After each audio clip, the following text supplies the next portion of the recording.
There's a lot of things that I'm very, very disciplined about. One of them that I'm not disciplined about, and I think it's because I don't know what the end looks like. So I don't have that ultimate sort of end point that I'm working towards. And that's actually my spiritual practice. I actually finally just wrote in my journal yesterday morning for the first time. My entry just before yesterday mornings was like the day before I left Egypt. Wow.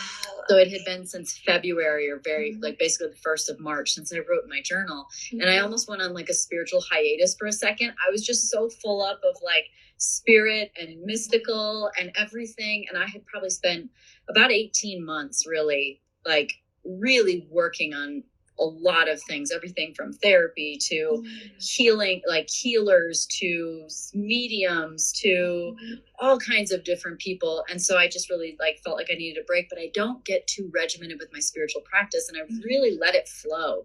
There's no forced effort with it. It's like, if I want to meditate, I do. If I want to talk to my higher self, I do. If I just want to go on a nature walk, I do. If I want to write in my journal, I do. If I want to go drink too much at dinner and laugh my butt off and have fun and not think about a single spiritual thing in the world. To me, there's like a healing in my heart that is filled on a different level. So I would say I'm pretty flowy with that. But I think that one thing that I think I've developed, that one thing that's been developed over time that I feel is very powerful is talking to my higher self. Nature is critical.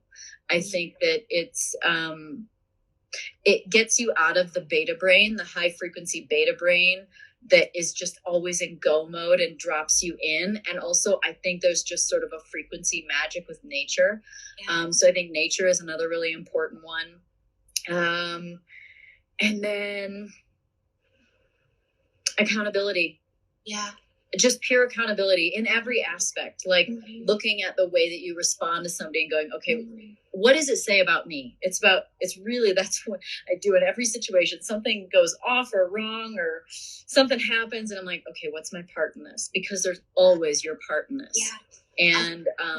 And so I think that just radical accountability for all situations, because some of them might lead you out of one, right? Because radical accountability goes, I don't deserve this. And then you leave, right? Radical accountability goes, oh my God, I'm so sorry. I realize that I'm completely projecting on you. And this comes from something inside of me from being a child and not being allowed to do that thing. And then I reacted. So radical accountability. So higher self, nature, and accountability.